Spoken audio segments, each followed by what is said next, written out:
شب جمعہ، شب رحمت، شب دعا، اور آج 25 شوال، شب غم، شب ماتم، ہمارے صادق امام کی شہادت کی رات ہے۔ مجلس امام ہے، استجابت دعا کے لمحے ہیں۔ سب سے پہلی دعا اپنے ان برادران کے لیے کروں گا جو خوبصورت انداز میں بارگاہ اہل بیت میں سوزخانی پیش فرما رہے تھے۔ خالق کائنات ان تمام برادران کی توفیقات میں برکت و وسعت عطا فرمائے۔ جمیع مومنین و مومنات جو حاضر ہیں یا غیر حاضر ہیں، بار الہ دل میں جو بھی حاجات شرعیہ رکھتے ہیں، تو علیم و بذات صدور ہے۔ تجھے واسطہ آج شب غم، شب ماتم، شب شہادت امام صادق کا بار الہ ان کی دعائیں قبول و منظور فرما۔ آج کی مجلس اعزاء خصوصاً ایصال کر رہے ہیں ہدیہ ثواب کو میر تقی علی نقوی سن آف میر حسن علی نقوی۔ بار الہ اس مرحوم کی مغفرت فرما، برادرم آصف نقوی کی توفیقات میں برکت عطا فرما، ان کے والدین کی بھی مغفرت فرما۔ خوش قسمت ہیں وہ مومنین کرام جو اپنے مرحومین کو یاد رکھتے ہیں، اور آج شب جمعہ بھی ہے، روایت بھی ہے کہ اپنے مرحوموں کو ضرور یاد رکھا کریں۔ خالق کائنات سید نظر عباس رضوی کو شفائے عاجلہ شفائے کاملہ نصیب فرمائے۔ خالق کائنات ہم سب کے مرحومین جو اس دار فانی سے کوچ کر گئے ہیں، خصوصاً ان مرحوم جن کے ایصال ثواب کی خاطر مجلس ہے، اپنے مرحومین کو دل میں یاد رکھ کے فاتحہ۔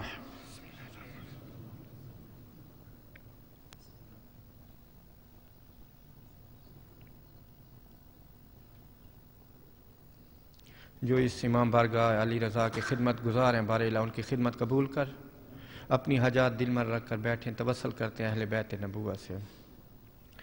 اللہم انی اسألک موجبات رحمتک وعزائم مغفرتک ونجات من النار ومن کل بلیہ والفوز بالجنة ورضوان فی دار السلام وجوار نبی کا محمد علیہ وآلہ السلام۔ اللہم ما بنا من نعمت فمنک لا الہ الا انت استغفرک واتوب الیک یا ارحم الراحمین بحق محمد وآل بیتہ الطیبین الطاہرین صلوات۔ بسم اللہ الرحمن الرحیم۔ الحمدللہ الذی خلق الخلائق ارضیۃ وسماویہ والصلاة والسلام علی صاحب الدعوة النبویہ والصلوۃ الحیدریہ والعصمت الفاطمیہ وحلم الحسنیہ وشجاعت الحسینیہ وعبادت العابدیہ وماسر الباکریہ وآثار الجعفریہ وعلوم الکاظمیہ وسیادت الرضویہ ونجابت التقویہ وشرافت النقویہ والہیبت العسکریہ والغیبت المہدیہ صلوات اللہم صلی اللہ محمد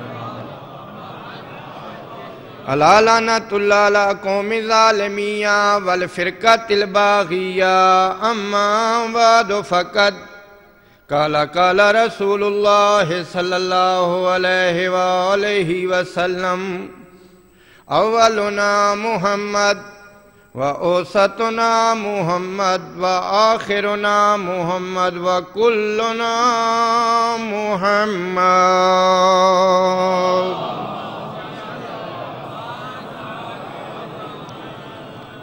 خالق کائنات اس مجلس اعزاء کو اپنی بارگاہ عزتی میں قبول و منظور فرمائے۔ دل میں جو بھی حاجات رکھ کے بیٹھے ہیں، بار الہ ان کی حاجتیں قبول و منظور فرما۔ مومنین جہاں کہیں بھی آباد ہیں، خالق کائنات ان کو ہمیشہ آباد و شاد رکھنا، ان کے روزی رزق کو وسیع کرنا، نظر بد سے ان کو بچانا۔ آج 25 شوال کی شب ہے، شب جمعہ بھی ہے۔ آج ذکر کرنا ہے اپنے صادق امام کا، ہے نا توجہ صاحبان علم و دانش تشریف بیٹھے ہیں۔ سید المرسلین فرماتے ہیں کہ ہمارا پہلا بھی محمد ہے، درمیانی بھی محمد ہے، آخر بھی محمد ہے، اور سب کے سب ہی محمد ہیں۔ اللہ اکبر۔ خالق کائنات نے ہم کو ائمۃ الہدیٰ نصیب کیے ہیں، شکر کیا کریں پروردگار کا۔ ائمۃ الہدیٰ جو وارثان شریعت ہیں، نمائندگان خدا ہیں، اوصیاء محمد عربی ہیں۔ اللہ اکبر، العظمت پروردگار۔ جو اوصیاء محمد ہیں، دین اور شریعت کے جو نگران ہیں، خوش بخت ہیں ہم شیعان حیدر کرار، خوش نصیب ہیں ہم کہ خالق کائنات نے ہم کو معصوم ہادی و رہنما عطا فرمائے ہیں۔ آج جس امام کا ذکر کرنا ہے، جس امام کی شہادت کی شب ہے، چاہتا تھا کہ ایک نئے رخ سے، نئے عنوان سے سیرت امام دنیا کے سامنے پیش کر کے، مومنین کے سامنے پیش کر کے اپنے لیے طالب دعا ہو جاؤں۔ میرے حق میں دعا کیا کریں، پروردگار میرے علم میں برکت و وسعت نصیب فرمائے۔ دامن وقت میں گنجائش نہیں ہے۔ نام جعفر ہے، توجہ کا طالب ہوں، چند دقیقے، ایک اپنا انداز گفتگو ہے، چاہتا تھا کہ سیرت امام ایک نئے عنوان سے مومنین کی خدمت میں پیش کروں۔ نام جعفر ہے، کتنا حسین و خوبصورت نام ہے جو پروردگار نے آسمانوں سے نازل فرمایا تھا۔ وہ خالق کائنات جس نے ہمارے ائمہ کے اسماء کی حفاظت کی، وہ خالق کائنات خود ان ائمہ کے فضائل کی حفاظت کرے گا۔ نام جعفر، روایات میں ہے کہ خالق کائنات نے تختی لوح محفوظ پہ یہ نام ہمارے اس امام کا لکھ دیا تھا۔ مستند روایت ہے کہ جعفر نامی ایک نہر ہے جو جنت میں بہتی ہے، وسیع و عریض نہر، جنت کی نہر، ہے نا توجہ، جس کا نام جعفر ہے۔ شاید قدرت کو یہ اشارہ مقصود تھا دینا، قدرت چاہتی تھی کہ مومنین تک فضائل امام جعفر صادق علیہ السلام اس انداز سے پہنچے کہ جس طرح میں نے جنت میں ایک وسیع و عریض نہر کا نام جعفر رکھا ہے، قدرت کو شاید بتانا یہ مقصود تھا جس طرح جنت کی بہتی ہوئی نہر کی کوئی وسعتیں نہیں ہیں، اسی طرح ایک امام اس دنیا میں مبعوث کروں گا جس کے علم کی کوئی وسعت نہیں ہوگی۔ اللہ اکبر۔ جس طرح نہر کی وسعتیں نہیں ہیں جنت کی، کوئی طول و عرض، کوئی کنارہ نہیں ہے، اسی طرح ائمۃ الہدیٰ کے علم کی وسعتوں کی حد نہیں ہے، اور خصوصاً اس امام کی، جس امام کی فقہ، ہماری فقہ کو جس امام کے نام سے یاد کیا جاتا ہے۔ توجہ کا طالب ہوں، کیوں یاد کیا جاتا ہے؟ کبھی غور و فکر کیا کہ ہم کو کیوں فقہ جعفریہ کے نام سے یاد کیا جاتا ہے، مکتب امامیہ کے نام سے یاد کیا جاتا ہے؟ فضائل امام صادق کی قسم، اس امام کی وجہ سے علوم اہل بیت دنیا والوں تک آشکارا ہوئے، ورنہ فقہ جعفری کے جو نام سے آج تک ہم کو دنیا یاد کرتی ہے، دراصل یہ فقہ نبوی ہے، فقہ علوی ہے، فقہ حسنی ہے، فقہ حسینی ہے، فقہ سجادیہ ہے۔ لیکن کیوں اس امام کے نام کے ساتھ ہماری فقہ کو موسوم کیا گیا؟ کیونکہ میرے اس صادق امام کو فرصت کی چند گھڑیاں مل گئی، ان چند گھڑیوں میں علوم اہل بیت کو میرے صادق امام نے اس طرح آشکارا کیا، دنیا آج تک ہماری فقہ کو فقہ جعفریہ سے یاد کرتی ہے۔ اللہ اکبر۔ دراصل یہ فقہ نبوی ہے، فقہ علوی ہے، فقہ جعفری ہے، کیونکہ بنی امیہ اور بنو عباس کی چپکلش تھی اس امام کے دور میں۔ ہر امام پہ پابندیاں لگائی گئی ہیں، ہر امام نے اپنے اپنے عہد کی کربلا کو عبور کیا ہے۔ میرے صادق امام نے علم کی کربلا کو عبور کیا ہے، چونکہ بنو امیہ کا آخری دور تھا، بنو عباسیہ چھا رہے تھے، امام کو فرصت کی تھوڑی سی گھڑیاں مل گئیں۔ ان چھوٹے سے وقفے میں علوم اہل بیت کے امام نے دریا بہا دیے ہیں۔ دنیا آج تک ہمارے فقہ کو فقہ جعفریہ سے یاد کرتی ہے۔ اللہ اکبر، کیا عظمت امام ہے۔ نام جعفر ہے جو جنت میں بہتی ہوئی وسیع نہر کا نام ہے۔ قدرت کو مقصود تھا کہ جس طرح جنت کی نہر وسیع ہے، اسی طرح صادق امام کا علم وسیع ہوگا، اور تمام مخلوق خدا میرے امام کے علم سے فیض یاب ہوئے گی۔ اور آمد امام کی 17 ربیع الاول 83 ہجری مدینہ منورہ، خالق کائنات نے جناب فروہ بنت قاسم بن محمد ابن ابی بکر کی گود میں نور صادق کو عطا کیا ہے۔ بآواز بلند نعرہ صلوات۔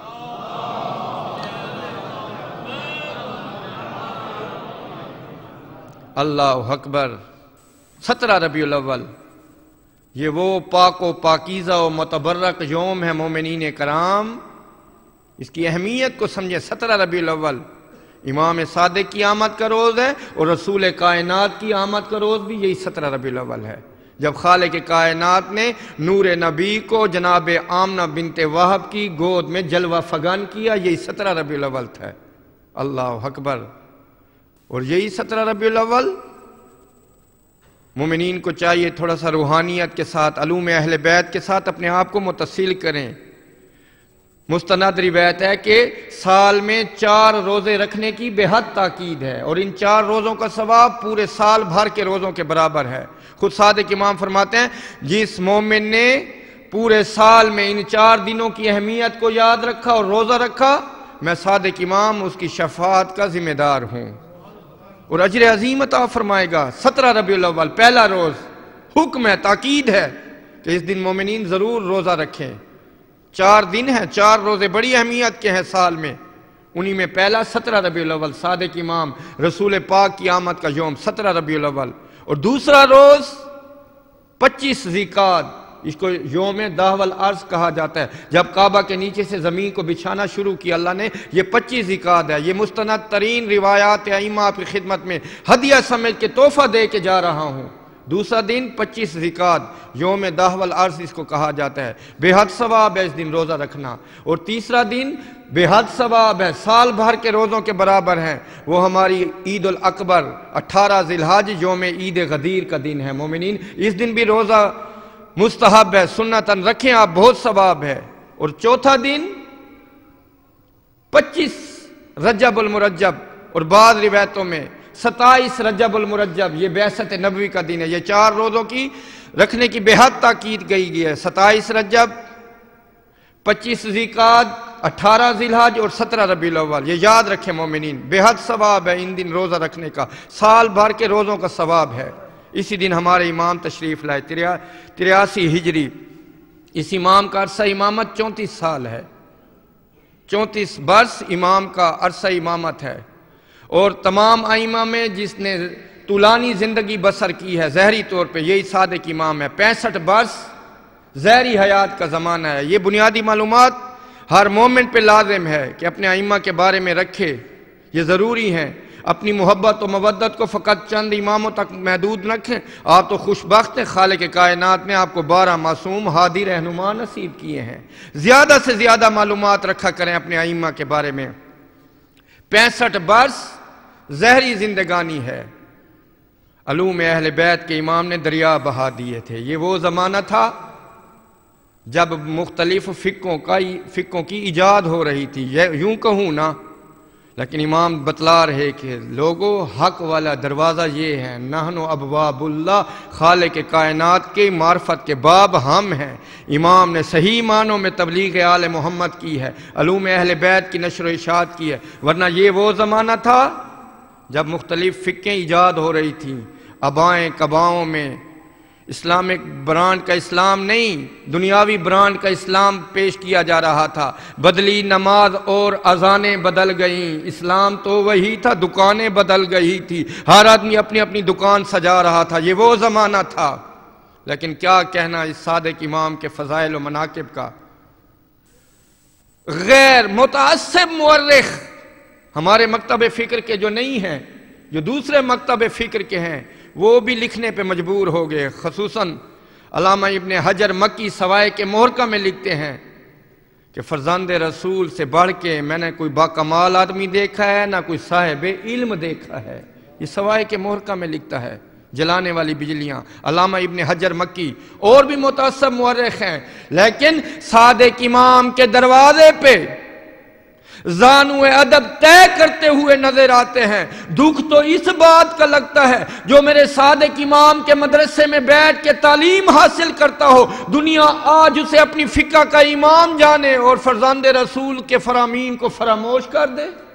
اشارتاً ایک جملہ کہہ گیا ہوں، دنیا جس کو آج اپنی فقہ کا امام مانتی ہے، قسم ہے فضائل امام کی، امام کے مکتب میں بیٹھنے والے ایک ادنا سا طالب علم تھا، امام نے اس وقت اس کی سرزنش کی۔ اشارتاً کنایتاً میں گزر جاؤں، لقب اگر کہوں تو نام آپ سمجھ لیں گے، نعمان بن ثابت، جس کا قیاس بہت مشہور تھا۔ توجہ، صاحبان علم و دانش بیٹھے ہیں، ہر فکر میں، دین کے معاملے میں یہ قیاس کو اپنا شامل کرتا تھا۔ ہمارے ہاں قیاس نہیں ہے، ہمارے ہاں حکم خدا، حکم رسول، حکم امام کی اطاعت ہے۔ جو کچھ وہ فرما دیں، جو کچھ کر کے دکھا دیں، ہمارے لیے وہ امر ہے، ہمارے لیے سر تسلیم کرنا ہے۔ ہم کون ہوتے ہیں دین کے معاملے میں اپنی فکر کو یا اپنی قیاس کو داخل کریں؟ نہیں نہیں، میرا دل یہ نہیں چاہتا، میرا دل یوں کہتا ہے۔ نا بابا، تو کون ہوتا ہے اپنی فکر کو، اپنی قیاس کو دین کے امور میں داخل کرنے والا؟ جو کچھ امام وقت کر کے بتا دیں یا کر کے دکھا دیں، ہمیں اس حکم پہ چلنا ہے۔ یہ قیاس بہت کرتا تھا، اس کا قیاس آج تک مشہور ہے۔ فرزند رسول صادق امام نے اس کی سرزنش کی ہے۔ ایک دن امام نے اس کو سامنے بٹھایا ہے، کہا اے فلاں ابن فلاں، میں نے سنا ہے تو دین کے معاملے میں قیاس کرتا ہے۔ یہ امام کے جملے ہیں، امام کی گفتگو ہے۔ توجہ مومنین، امام فرماتے ہیں تجھے قدرت خدا کا خوف نہیں ہے؟ تو کون ہوتا ہے دین کے معاملے میں، احکام خدا کے معاملے میں اپنی فکر کو، اپنے قیاس کو شامل کرتا ہے؟ آئیں بائیں شائیں کرنے لگا۔ نہیں فرزند رسول، ایسی کوئی بات نہیں ہے، میں تو پرکھتا ہوں قرآن کی آیات میں، احادیث کی روشنی میں، اپنے فکر پہ، اپنے قیاس پہ۔ امام نے کہا خبردار، دین کے معاملے میں قیاس مت کیا کر، تو کون ہوتا ہے؟ شرمندہ ہو گیا۔ امام سرزنش کر رہے ہیں۔ مستند روایت اس منبر حسینی سے پیش کرتا ہوں۔ امام فرماتے اچھا ایک مسئلہ بتا۔ کہتے پوچھئے فرزند رسول۔ امام فرماتا ہے قتل بڑا گناہ ہے یا زنا بڑا گناہ ہے؟ توجہ کا طالب و مومنین، سیرت امام صادق سنیے۔ نعمان بن ثابت فوراً بول پڑا، فرزند رسول قتل بڑا گناہ ہے۔ امام مسکرا دیتے ہیں، کہتے میں نے سوال کیا قتل بڑا گناہ ہے یا زنا؟ تو نے کہا قتل۔ امام فرماتے کیا وجہ ہے؟ ذرا قیاس کر، فکر کر۔ قتل کے معاملے میں شریعت محمدی میں 2 گواہ ہیں، جبکہ زنا کے معاملے میں شریعت محمدی میں 4 گواہ ہیں۔ تو کہہ رہے قتل بڑا جرم ہے، بڑے جرم کے لیے اللہ کو 2 گواہ چاہیے، جس کو تو چھوٹا گناہ سمجھ رہا ہے اس کے 4 گواہ چاہیے۔ لاجواب ہو گیا، شرمندہ ہو گیا۔ فرزند رسول میری مشکل کشائی کیجیے، آپ وارث رسول ہیں، جانتے تو تھے یہ حق پہ ہیں، لیکن بغض و عناد تھا، میں نہ مانوں والا حساب تھا۔ فرزند رسول میری مشکل کشائی کیجیے۔ امام فرماتے ہیں سننا چاہتا ہے قتل کے 2 گواہ کیوں ہوتے ہیں، زنا کے 4 گواہ کیوں ہوتے ہیں؟ تو کہہ رہے قتل بڑا جرم ہے۔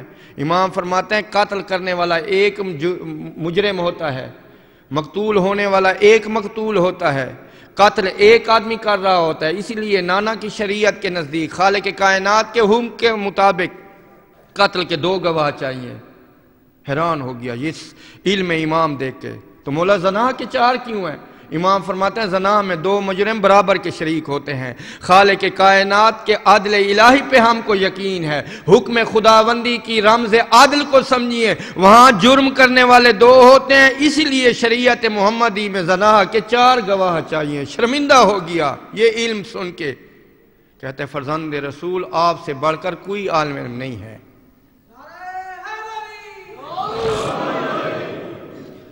امام نے مدرسہ کی بنیاد رکھی مدینے میں، 4000 یا بیک وقت 6000 طالب علم امام کے سامنے رہتے تھے۔ تو یہ میں کیوں نہ کہوں کہ یہ تو اسی کا پوتا ہے نا جس نے منبر کوفہ پہ کہا تھا سلونی سلونی قبل ان تفقدونی۔ یہ سلونی سلونی قبل ان تفقدونی کا تسلسل ہے۔ امام نے مدرسہ علمی کی بنیاد رکھی، امام نے اعلان عام کر دیا میں فرزند رسول کا مدرسہ حاضر ہے، جو کچھ بھی آئے جہاں سے بھی آئے جس علم کے بارے میں سوال کرے، لوگوں مجھے پہچانو میں فرزند رسول ہوں، حیدر کرار کا پوتا ہوں۔ میرے دادا نے منبر کوفہ پہ اعلان کیا تھا سلونی سلونی قبل ان تفقدونی، میں صادق امام مدرسے کی بنیاد رکھ کے دنیا کو دعوت دے رہا ہوں، جو کچھ سوال آئے پوچھو، میں امام صادق علیہ السلام ہوں۔ اللہ اکبر۔ یہ جابر ابن حیان یورپ کی یونیورسٹیوں میں جس کے تھیسس پڑھائے جاتے ہیں، علم کیمیا کا فادر آف دا کیمسٹری جس کو کہتے ہیں، تاریخیں تو پڑھ کے دیکھ، یہ کون تھا جابر ابن حیان؟ جابر ابن حیان میرے مولا امام صادق کے مدرسے کا ایک طالب علم تھا، امام اسے خصوصی شفقت فرماتے تھے، جابر جو کچھ بھی پوچھنا چاہتے ہیں پوچھ، یہ سینہ میں علم لدنی ہے۔ ہم مکتب الہیہ کے سند یافتہ ہیں مومنین شارجہ، یہ کسی دنیاوی مدرسے میں نہیں گئے، چاند کتابیں پڑھ کے یہ عالم نہیں ہو گئے۔ فضائل ائمہ کی قسم، فضائل اہل بیت نبوہ کی قسم، یہ مکتب الہیہ کے سند یافتہ آئے ہیں۔ خالق کائنات نے ان کو راس خون فی العلم قرار دیا ہے، ان کے سینے میں علم لدنی ہے، یہ کسی دنیا کے مدرسے میں نہیں گئے، یہ مکتب الہیہ کے سند یافتہ ہیں۔ اور خالی یہ نہیں کہ خالی شریعت یا فقہ کا علم، امام کا اعلان تھا فزکس والے ہیں میں فزکس کے سوالات دوں گا، فزکس کا علم دوں گا، علم نجوم والے آئیں میں نجوم کا علم دوں گا، آسمانوں کا علم دوں گا، کیمسٹری والے آئیں میں کیمسٹری کا علم دوں گا، فلسفے والے آئیں، منطق والے آئیں، ہر کوئی آئے۔ باب صادق کھلا ہوا ہے، لوگوں نے علمی پیاس بجھائی ہے، علمی پیاس تشنگی بجھائی ہے، اس لیے تو دنیا آج تک فقہ جعفریہ کے نام کو سے یاد کرتی ہے۔ یہ جابر ابن حیان فادر آف دا کیمسٹری، امام صادق کا ادنا سا شاگرد تھا۔ امام خیرات علم بانٹ رہے ہیں اور امام نے ہدف علم قرار دیا ہے مومنین کا۔ توجہ، آج ضرورت اس امر کی ہے کہ ہم جعفری ہیں، ہم مکتب امامیہ کے والے ہیں۔ ائمہ کیا چاہتے تھے ہم سے؟ ائمہ چاہتے تھے ہمارا مومن باعمل ہو جائے، عالم ہو جائے۔ وہ تو چاہتے ہیں شیعتنا کونوا لنا زینا، یہ صادق امام کا فرمان ہے، شیعو ہمارے لیے باعث زینت بن جاؤ۔ امام چاہتے تھے، ہدف علم کو قرار دیا ہے، امام خوش ہوتے تھے۔ کوئی بھی آ کے صحابی حبدار مومن اگر کوئی شرن سوال فرماتا امام خوش ہوتا۔ توجہ کا طالب ہوں، بزم امام ہے، ایک عورت برقع شریعت پہن کے حجاب کے اندر امام سے اجازت طلب کی ہے، مولا مجھے ایک شرعی مسئلہ درکار ہے، امام نے اجازت دے دی، برقع شریعت میں ہے، عورت ہے۔ توجہ کا طالب مومنین، بزم صحابہ ہے، امام صحابہ سے گفتگو کر رہے ہیں، علمی سوالات کے جواب دے رہے ہیں۔ یہ کنیز خدا جاریت اللہ بزم امام میں آتی ہے، السلام علیکہ یا ابن رسول اللہ، علیکم السلام یا جاریت اللہ، مولا آپ کے دروازے پہ آئی ہوں۔ امام فرماتے ہیں حکم، مولا ایک شریعت کا مسئلہ پوچھنے آئی ہوں۔ امام خوش ہو گئے، پوچھا بتا، امام جانتے تھے لیکن اپنے صحابہ کو دکھلانا مقصود تھا۔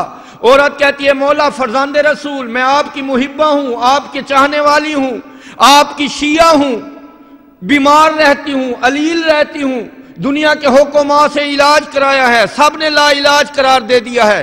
ایک نصرانی طبیب کے پاس گئی، اس نے ایک علاج تجویز کیا ہے، بس میں آپ سے شرعی مسئلہ پوچھنے آئی ہوں۔ امام فرماتے ہیں اس نے کیا علاج تجویز کیا ہے؟ مومنین شارجہ توجہ کا طالب ہوں، عورت بزم امام میں کہتی ہے اس نصرانی طبیب نے کہا ہے تجھے جو مرض ہے، تیری جو بیماری ہے دور ہو سکتی ہے اگر چند قطرے شراب کے تو پی لے، ہے نا توجہ؟ اللہ اکبر، امام سے سوالات کر رہی ہے۔ مولا اس نے کہا ہے کہ تیری بیماری رفع ہو جائے گی، تیرا مرض دور ہو جائے گا اگر چند قطرے شراب کے تو پی لے دوائی کے ساتھ۔ توجہ کا طالب ہوں، تو امام نے مسئلے کا جواب دینے کے بجائے ایک سوال اس عورت پہ کر دیا ہے۔ آپ کی توجہ کا طالب ہوں، امام نے فرمایا کہ تو نے پی ہے شراب؟ اللہ اکبر، اس با کمال عورت کا، محبہ اہل بیت عورت کا، شیعت الامام صادق عورت کا جواب سننا۔ جب امام نے پوچھا نا کہ تو نے پی ہے شراب، کہتی ہے یا ابن رسول اللہ یہ کیسے ممکن ہے کہ آپ کے حکم کے بغیر میں نجس و حرام شے کے نزدیک جاؤں؟ مولا میں تو آپ کی پیروکار ہوں، میں تو آپ کے ماننے والی ہوں، اگر یوم القیامہ خالق کائنات کی بارگاہ میں جاتی اور امام خالق کائنات اگر مجھ سے سوال کرتا عورت تو نے حرام شے پی تھی، تو میں کہوں گی نہیں میں نے حرام شے نہیں پی تھی، پہلے میں نے اپنے وقت کے امام سے مسئلہ پوچھا تھا۔ جب امام نے عورت کی یہ گفتگو سنی ہے، صحابہ سے مڑ کے فرماتے ہیں دیکھو اس عورت کا ایمان کتنا مضبوط ہے، اپنی قیاس کو، اپنے فکر کو دین میں داخل نہیں کیا۔ ہم جیسا کوئی ہوتا ڈاکٹر تجویز کرتا، ہم کہتے ہیں نہیں اگر حرام شے ڈاکٹر کہہ رہا ہے تو عمل کر لیتے۔ امام فرماتے ہیں اس عورت کا ایمان کتنا مضبوط ہے، دلیل کتنی محکم ہے۔ میں وقت امام حجت خدا سمجھ کے مجھ سے شریعت کا مسئلہ پوچھنے آئی ہیں۔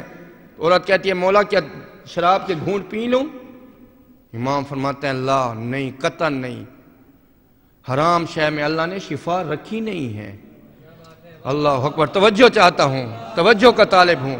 امام فرماتے ہیں کسی حرام شے میں اللہ نے شفا رکھی نہیں ہے، حرام حرام الہی ہے، قیامت تک حرام ہے، خبردار شراب کے نزدیک بھی مت جانا۔ تو مولا میری بیماری کیسے رفع ہوگی؟ امام فرماتے ہیں معرفت کے زینوں کو بلند کر، تو فرزند رسول کی بارگاہ میں آئی ہے، ہمارا گھر تو ایسا ہے اگر فرشتوں کو شفا چاہیے ہمارے گھر میں داخل ہوتے ہیں۔ جا میں وقت کا امام تجھے دعا دیتا ہوں، خالق کائنات تجھ کو شفاء کاملہ نصیب کر دے گا۔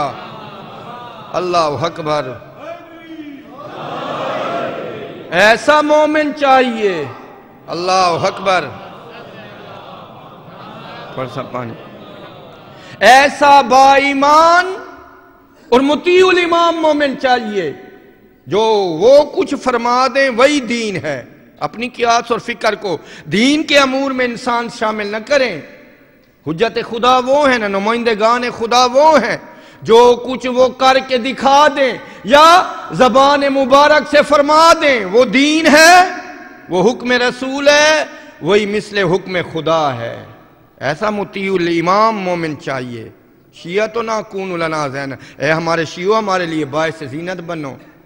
اور امام کا اخلاق خلق رسول کا وارث تھا، علم رسول کا وارث، خلق رسول کا وارث۔ اخلاق کتنا بلند، کتنا بلند اخلاق۔ ایک نوکر غلام کو بھیجا گرمی کے موسم میں کسی کام کے لیے، دوپہر کا وقت تھا، عرب کی شدید گرمی، لو دوپہر کا وقت، نوکر کو غلام کو تاخیر ہو گئی۔ فرزند رسول اس نوکر کی تلاش میں گھر سے باہر نکلے ہیں، اس خادم کو تلاش کر رہے ہیں، مدینہ سے باہر آئے ہیں، دیکھتے ہیں کہ گرمی کا موسم ہے، ایک درخت کے سائے تلے وہی نوکر غلام سائے میں آرام کر رہا ہے۔ فرزند رسول قریب آئے ہیں، اخلاق رسول کے وارث تھے، دیکھا ہے کہ اس نوکر کی پیشانی پہ گرمی سے چند قطرے پسینے کے نمودار ہیں۔ فرزند رسول زمین پہ بیٹھ گئے ہیں، گود بنائی ہے، اس کا سر گود میں رکھا ہے اور اپنی ابا کے دامن سے اس کو ہوا دے رہے ہیں۔ اللہ اکبر، اخلاق رسول کا یہ مظاہرہ۔ نوکر کی آنکھ کھل گئی ہے، اس غلام کی آنکھ کھل گئی ہے، تڑپ کے کھڑا ہو گیا، کانپنے لگا ڈر سے، فرزند رسول شاید میری سرزنش کریں گے۔ امام فرماتے ہیں نہیں، میں تیری سرزنش نہیں کرنے آیا ہوں، تو مولا آپ نے میرا سر اپنی گود میں کیوں رکھا ہے؟ امام مسکرا کے فرماتے ہیں تیری پیشانی پہ چند قطرے پسینے کے دیکھے، میں امام سے برداشت نہیں ہوا، میں اپنی ابا کے دامن سے تجھے ہوا دے رہا تھا، شاید تھوڑی لمحے تجھے سکون مل جائے۔ یہ اخلاق رسول، اللہ اکبر، یہ اخلاق رسول، خلق رسول کا وارث۔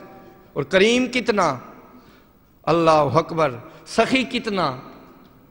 کھجوروں کا ایک باغ تھا، جب کھجوریں پک کے تیار ہو جاتی نوکر و غلاموں کو حکم دیتے تھے اب اس باغ کی دیواروں کو توڑ دو۔ توجہ چاہتا ہوں مومنین، سخاوت علی کا وارہ کہ باغ کی دیواروں کو توڑ دو، خرمے پک چکے ہیں۔ امام وقت امام صادق اعلان عام فرمایا کرتے تھے جتنی مقدار میں جس کسی شخص کو چاہیے، جس مذہب و ملت کا ہے، صادق امام کا یہ باغ، یہ کھجوریں حاضر ہیں، بھر بھر کے لے جاؤ۔ اللہ اکبر۔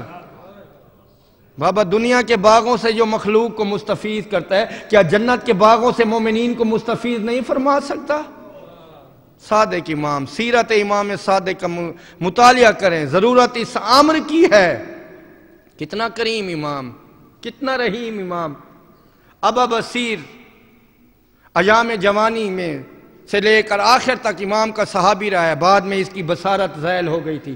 ابو بصیر ہے، جوانی کا عالم ہے، صادق امام کی بارگاہ میں آتا ہے۔ دیکھا ہے کہ امام کے سامنے ایک بہت قدیم کتاب پڑھی ہے، توجہ کا طالب ہوں، سیرت امام صادق عرض کر رہا ہوں آپ مومنین کی خدمت میں۔ فرزند رسول، اس سے پہلے تو یہ میں نے کتاب آپ کے پاس نہیں دیکھی، ما ھذا، یہ کیا شے ہے؟ توجہ کا طالب ہوں۔ امام فرماتے تو نے پہلے اس کی زیارت نہیں کی؟ مولا کوئی قدیم لوح محفوظ ہوتی ہے، یہ کوئی قدیم کتاب نظر آتی ہے۔ امام فرماتے ہیں ہاں، یہ میری دادی فاطمہ کا مصحف ہے، مصحف فاطمیہ ہے، جس کو قاموس آل محمد بھی بعض راویوں نے لکھا ہے، مصحف فاطمیہ بھی کہا جاتا ہے، قاموس آل محمد بھی کہا جاتا ہے۔ ابا بصیر خوش ہوتا ہے، مولا آخر اس میں لکھی ہوئی شے کیا ہے؟ امام فرماتے ہیں یہ اخبار آسمانی ہیں جو میری دادی زہرا نے لکھا تھا، یہ مصحف فاطمیہ ہے۔ ابا بصیر کہتے ہیں مولا آخر اس میں لکھی ہوئی شے کیا ہے؟ امام فرماتے ہیں ابا بصیر ہم اہل بیت کے مقام سے آگاہ ہو جا، آدم سے لے کر تا شام قیامت جتنے بھی حادثات، جتنے بھی واقعات اس دنیا میں رونما ہوں گے، سب اس کتاب میں درج ہیں، اور ہر امام وقت کے پاس یہ مصحف فاطمیہ کا ہونا لازم ہے۔ امام اس کی تلاوت کرتا ہے، اور میری جدہ فاطمہ بھی ہر واجب نماز کے بعد اس کی تلاوت کرتی تھی۔ ابا بصیر کہتے ہیں مولا جدہ فاطمہ کیا تلاوت کرتی تھی؟ امام صادق فرماتی تھی وہ دعا مانگا کرتی تھی۔ مولا کس کے لیے؟ امام صادق فرماتے ہیں قسم خالق کائنات کی عزت و جلالی کی، آدم سے لے کر تا شام قیامت جو بھی محب، جو بھی مومن اس دنیا میں آئے گا، اس مصحف فاطمیہ میں، اس قاموس آل محمد میں، اس مومن کا نام بمائے والدیت کے درج ہے۔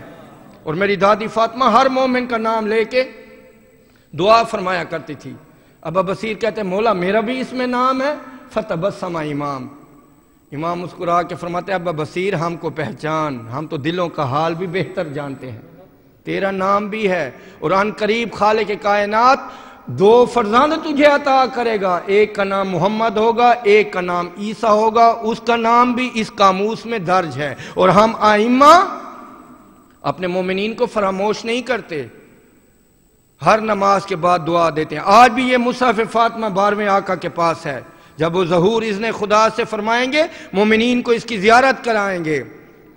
صادق امام کا دور علمی دور تھا، بے شمار مسائل دینیا کو امام نے حل کیا، ایک ایک نشست میں ملحدوں سے مناظرے کیے ہیں، لا دینوں سے بحث کی ہے، ان کو وحدانیت کا توحید کا قائل کیا ہے، اپنے مومنین کو درس دیا ہے۔ سہل بن حسن خراسانی خراسان سے چل کے امام کی خدمت میں آتا ہے مدینے، ہے نا توجہ؟ سہل بن حسن خراسانی بزم امام میں آتا ہے، امام نے استقبال کیا ہے، مولا آپ کا محب ہوں، بہت دور سے آیا ہوں، خراسان سے چل کے آیا ہوں۔ امام فرماتے ہیں ہم جانتے ہیں، روئے عرض میں جہاں کہیں بھی ہمارا مومن ہے، ہم اس جگہ اس کو جانتے ہیں، پہچانتے ہیں، اس کے اعمال سے بھی واقف ہوتے ہیں۔ یہ سہل بن حسن خراسانی جب بنی امیہ اور بنی عباسیہ کی چپکلش تھی، کہتے فرزند رسول آپ قیام کیوں نہیں فرماتے؟ امام فرماتے ہیں وجہ، کہتے خراسان میں 1,00,000 شیعہ ہیں، 1,00,000 تلواریں آپ کی حمایت میں نیام سے باہر نکل سکتی ہیں، بس آپ ایک اشارہ کریں۔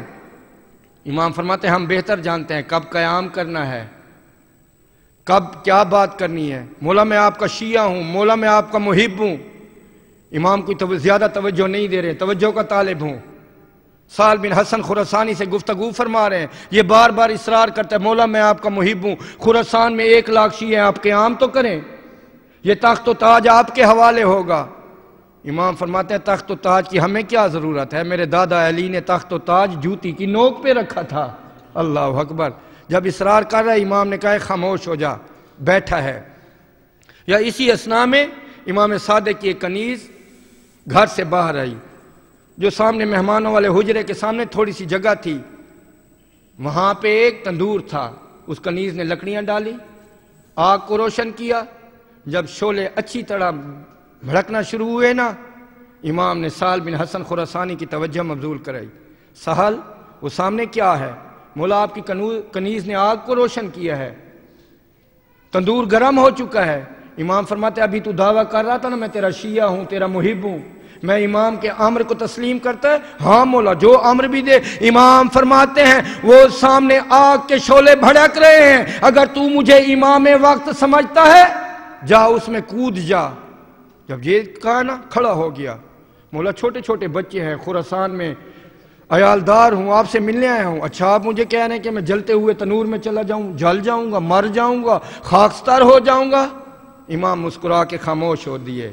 مجھے فضائل امام صادق کی قسم، امام اس کا دل دیکھ رہے تھے، اس کی منزل اطاعت دیکھ رہے تھے، منزل معرفت دیکھ رہے تھے۔ ابھی یہ باتیں ہو رہی تھی، روایات میں ملتا ہے مولا کا ایک غریب حبدار ہے لیکن سچا ملنگ اہل بیت ہے، حبدار اہل بیت خلوص والا ہے، نام ہارون مکی ہے، جنگل سے لکڑیاں کاٹ کاٹ کے بیچ کے گزارا کرتا ہے، سر پہ لکڑیوں کا گٹھا ہے، فرزند رسول کی بزم کے سامنے سے گزر رہا ہے، دل میں خیال آیا ہے ہارون مکی کام بعد میں کرنا، کیوں نہ فرزند رسول کے چہرے کی زیارت کر کے پھر چلا جا۔ ہارون مکی بزم امام میں داخل ہوتا ہے، سہل بن حسن خراسانی بیٹھا ہوا ہے، ہارون مکی کہتے ہیں السلام علیکم یا ابن رسول اللہ، مولا کام کے لیے جا رہا تھا، آپ کے دروازے سے گزرا، دل نے کہا کہ ایک لحظہ فرزند رسول کے چہرے کی زیارت کر لوں۔ حالت کیا ہے؟ لکڑیوں کا گٹھا سر میں ہے، پرانی سی جوتی ہاتھ میں ہے،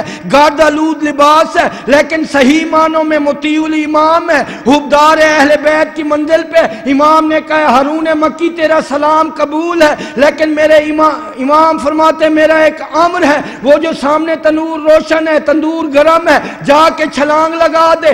اب چانچوں نہیں کی بلکہ اتنا کہا ہے کہ فرزند رسول یہ پرانی جوتی پھینکوں یا لے جاؤں؟ امام کہتے ہیں لے جاؤں۔ بس ہارون مکی جلدی سے اس جلتے ہوئے تنور کے اندر آیا، امام نے کنیز کو حکم دیا اس تندور پہ ڈھکن کو رکھ دیا جائے۔ اب سہل بن حسن پریشان ہے، کبھی تنور کو دیکھتا ہے، کبھی فرزند رسول کے چہرے کی طرف دیکھتا ہے۔ نعرہ تکبیر، نعرہ رسالت، نعرہ حیدری، محمد وآل محمد صلوات۔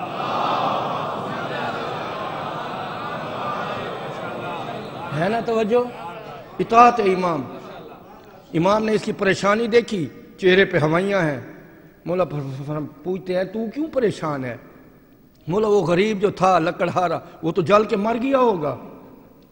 اللہ اکبر، توجہ کا طالب ہوں، تمام گفتگو کا خلاصہ آپ کی خدمت میں پیش کر رہا ہوں۔ امام فرماتا اچھا ذرا چل کے اس کا حال دیکھتے ہیں۔ اللہ اکبر، فرزند رسول چل کے جب آتے ہیں تندور کے کنارے پہ، کنیز کو حکم دیتے ہیں ڈھکن ہٹا۔ اب سہل بن حسن خراسانی نے جھک کے دیکھا ہے، فضائل امام صادق کی قسم، جس طرح آگ خلیل خدا حضرت ابراہیم کی خاطر گلزار ہوئی تھی، آج ایک غلام امام کی خاطر آگ گلزار ہے۔ دیکھا ہے ہارون مکی جلتے ہوئے انگاروں پہ تسبیح عشق علی پڑھ رہا ہے۔ اللہ اکبر۔ اب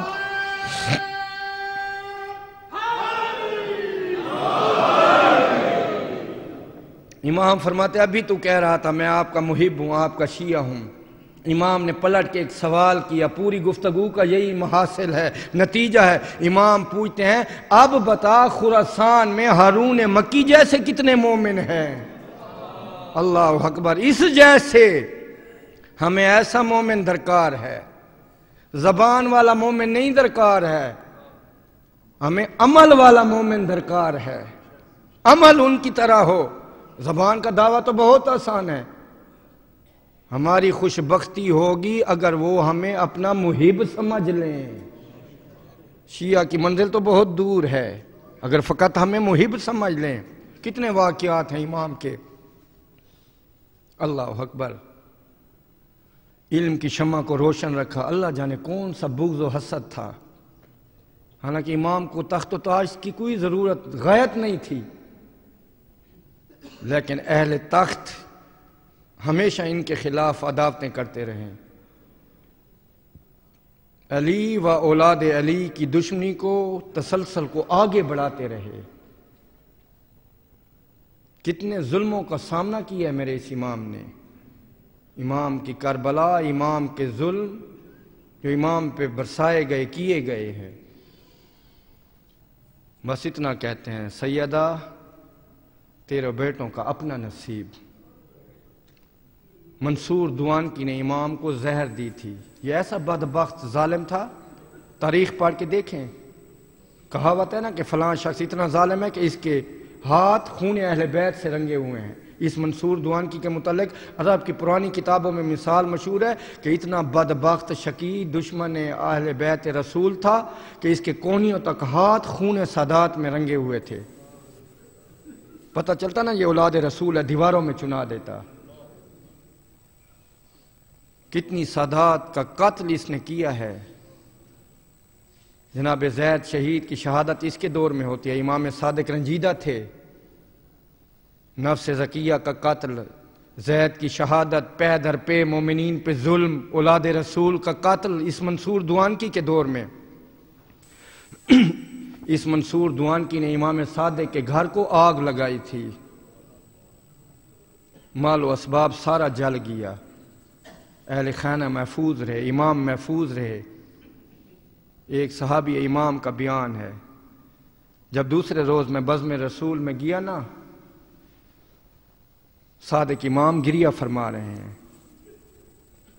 کہتے ہیں کل شب ہمارے گھر میں دشمنوں نے آگ لگائی تھی تو مولا الحمدللہ آپ سلامت رہ گئے، مال و اسباب چلا گیا تو کوئی بات نہیں۔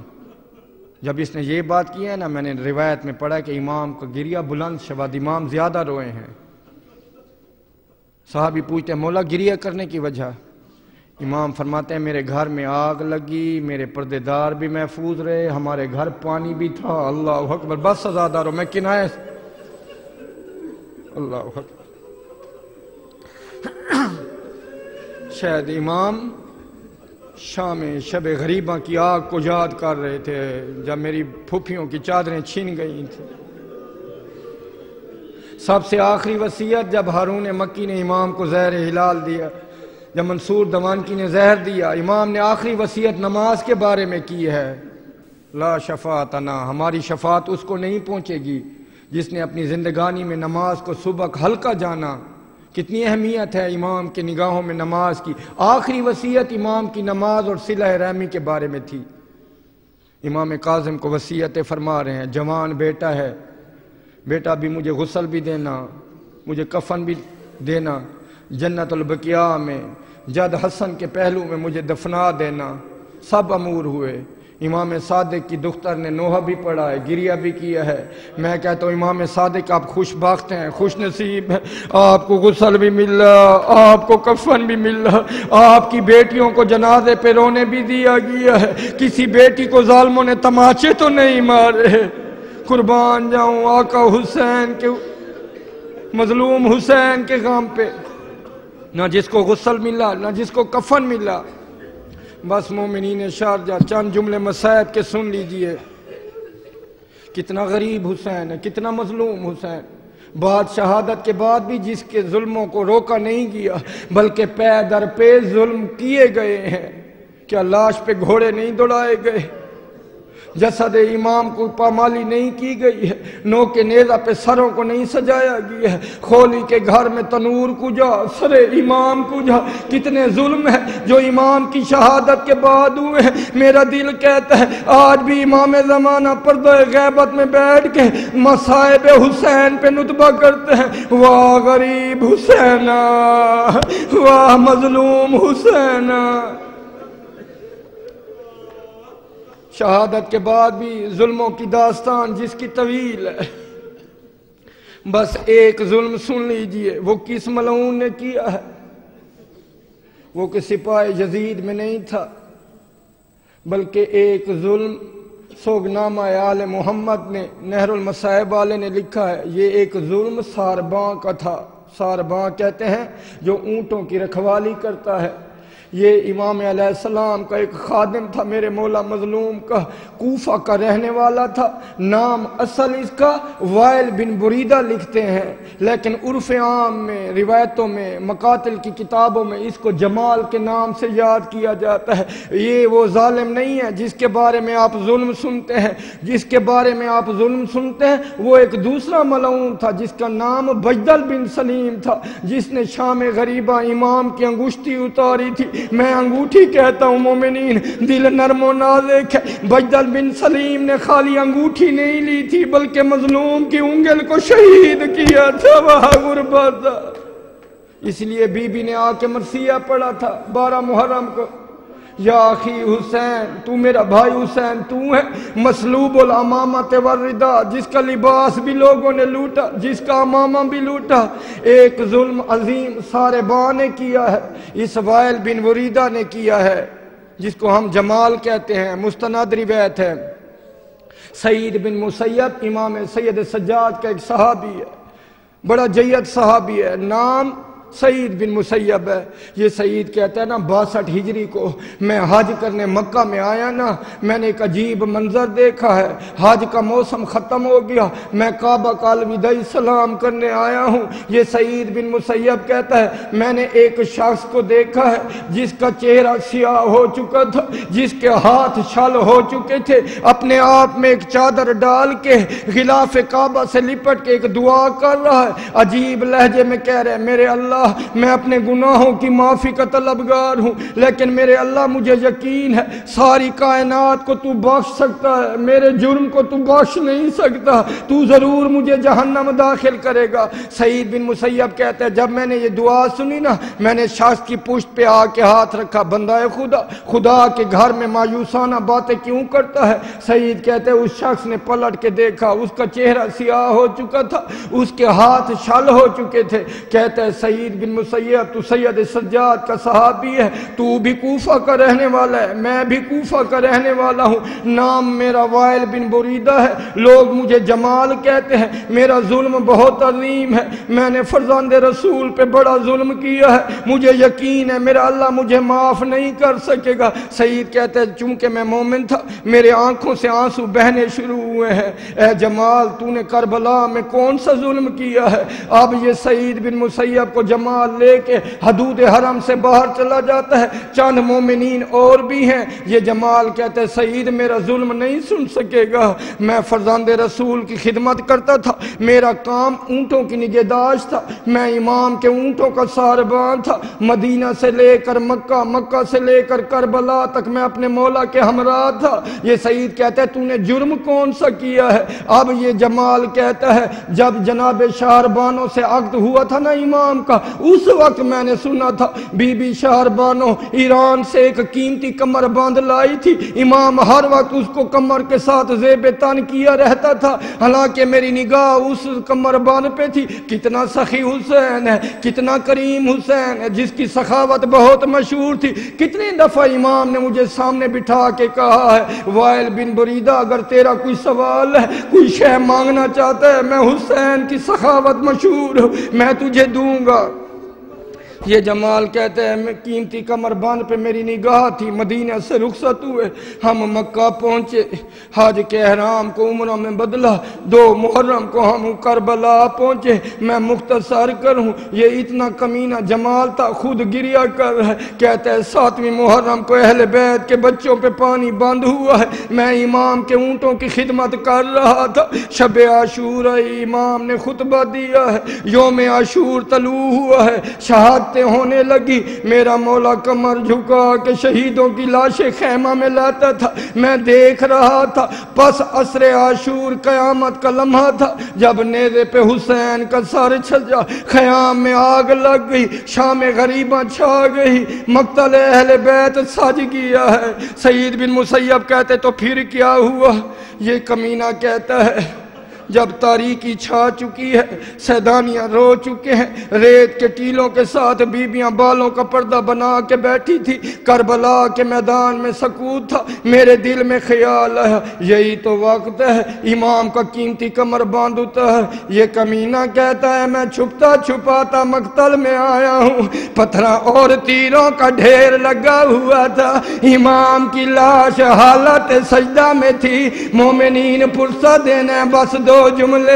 یہ جمال کہتا ہے امام سجدے کی حالت میں تھا، میں نے امام کی لاش کو سیدھا کیا، سارے نیزے پہ سج گیا۔ یہ کمینہ کہتا ہے میں نے ہاتھ امام کے کمر بند کی جانب بڑھایا ہے، جو ہی میرا ہاتھ کمر بند پہ آیا ہے، شہید راہ خدا زندہ ہوتے ہیں، میرے امام کا دایاں ہاتھ میرے ہاتھ پہ آ گیا، رو کے کہتا ہے کمینہ کچھ تو حیا کر، وہ کل میری بہنوں نے میری لاش پہ آنا ہے۔ یہ جمال کہتا ہے میں نے شدت سے اپنے ہاتھ کو چھڑایا، دوسری بار کوشش کی ہے کہ امام کا کمر بند اتاروں، یا امام کا دوسرا ہاتھ بھی میرے ہاتھ پہ آ گیا۔ ظالم زندگی میں کہتا رہا ہوں اگر کسی شے کی ضرورت ہے تو مانگ، خبردار یہ کمر بند نہ اتار۔ یہ جمال کہتا ہے میں نے اپنے ہاتھ کو امام کے ہاتھوں سے چھڑایا، اب میں نے لاشا کو چھوڑ دیا ہے، امام کی لاش کے پاس بیٹھ کے میں زمین پہ ہاتھ مارنے لگا۔ سعید کہتا ہے ہاتھ کیوں مارنے لگا؟ یہ ظالم کہتا ہے میں کوئی شے تلاش کر رہا تھا۔ سعید کہتا ہے کیا شے؟ یہ کمینہ رو کے کہتا ہے میرے ہاتھوں میں ٹوٹی ہوئی تلوار کا ایک ٹکڑا آیا، اب میں واپس لاش حسین پہ آیا، جو ہی میں نے کمر بند پہ ہاتھ رکھا ہے، امام کا ہاتھ میرے ہاتھ پہ آیا۔ یہ کمینہ کہتا ہے شدت سے میں نے حسین کی کلائی پہ ضربت ماری، ایک خون کا فوارہ نکلا ہے، آسمان میں زلزلہ آیا ہے، ایک نور کی ہماری اتری ہے جس میں 3 مرد تھے، مردوں کے چاک گرے بہان تھے، دستاریں اتری ہوئی تھی، ملائکہ کا نزول ہو رہا تھا۔ میں سمجھ گیا ایک اس کا نانا رسول ہے، ایک اس کا بابا علی ہے، ایک اس کا بھائی حسن ہے۔ یہ جمال کہتا ہے میری حیرانگی کی انتہا نہ رہی، ایک نور کے پردے میں نے ایک بی بی دیکھی ہے، اور جس کا ایک ہاتھ پہلو پہ تھا، کہتی تھی واہ مظلومہ واہ غریبہ واہ بنیا، وہ تو بیٹے کی لاش پہ گئی ہے، تازہ خون کلائیوں سے بہ رہا تھا۔ جب میں جانے لگا میں نے اپنے آپ کو لاشوں کی اوٹ میں چھپایا، رسول کائنات رک گئے، غضب کے آثار رسول کے چہرے پہ تھے۔ رسول کہتا ہے ظالم تجھے شرم نہ آئی، وہ میرے مظلوم حسین کے ہاتھوں پہ ضربت لگائی، اللہ تیرے منہ کو کالا کرے، تیرے ہاتھوں کو چھل کرے۔ یہ جمال کہتا ہے زمین و آسمان میں گریا تھا، میں نے دیکھا ہے وہ بی بی کہہ رہی تھی بابا میں اپنے بالوں سے حسین کے خون سے خضاب۔ اللہ اکبر۔ اللہ لعنت اللہ قوم ظالمین۔ باراللہ اس مجلس عزا کو اپنی بارگاہ عزتی میں قبول و منظور فرما۔ باراللہ سوائے غم حسین کے کوئی غم نصیب نہ کرنا۔ ان آنسوں کو ہمارے لیے قیامت کے دن شفاعت سیدہ کا خزانہ قرار دینا بار الہ صحیح معنوں میں اسوہ اہل بیت پہ چلنے کی توفیق عطا فرما۔ آج جس مرحوم کی خاطر مجلس اصال ثواب ہوئی ہے، برادرم نقوی صاحب کی روح کو جوار سیدہ شہداء میں جگہ عطا فرما۔ بار الہ ایک مومن علیل سید نظر عباس رضوی، بار الہ اس کو شفاء عاجلہ نصیب فرمائے۔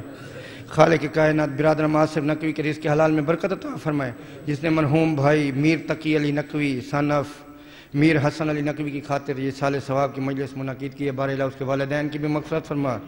اور ایک سورہ فاتح کی التماس کی گئی ہے، شہید سید عباس حیدر زیدی ابن سید منظور حیدر زیدی مرحوم، عزیز فاطمہ بنت منیر حسن مرحوم، تحسین فاطمہ بنت شبیع الحسن مرحوم، بار الہ ان تمام مرحومین کی مغفرت فرما، ان کے درجات بلند فرما، حاضرین کے بھی مرحومین کے درجات بلند فرما۔ شب جمعہ ہے، صادق امام کی شہادت کی شب، بار الہ ہمارے وقت کے امام کا جلد ظہور فرما۔ بار الہ جن آنکھوں کو خواہش ہیں کہ روزہ شبیر کی زیارت کریں، بار الہ جلد دیار مقدس کی زیارت سے مشرف ہوں، حج کی خواہش رکھتے ہیں، عمرہ کی خواہش رکھتے ہیں، زیارات مقدسہ کی خواہش رکھتے ہیں، بار الہ ان کی خواہش کو دعا کو قبول و منظور فرما۔ ہمیں عمل صالح کرنے کی توفیق عطا فرما، ہمیں ویسا عزادار بنا جیسا وہ چاہتے ہیں، سوائے غم حسین کے، بار الہ دنیا کا غم نصیب نہ کرنا۔ جب ہم اس دنیا سے جائیں تو لبوں پہ یا حسین کی صدا ہو، جب یوم القیامہ آنکھ کھلوں تو لبوں پہ علی علی اور شفاعت سیدہ کے نعرے ہوں۔ بار الہ جو بیمار ہیں ان کو شفاء عاجلہ شفاء کاملہ عطا فرما۔ جو بچے ہمارے زیر تعلیم ہیں، ہم سب مومنین کے بچے، بار الہ ان کو دین و دنیا میں کامیاب و کامران عطا فرما، ان کو علم میں برکت نصیب فرما۔ بار الہ ہمارے بچوں کا روشن مستقبل ہو، ان کو بھی اسوہ اہل بیت پہ چلنے کی توفیق عطا فرما۔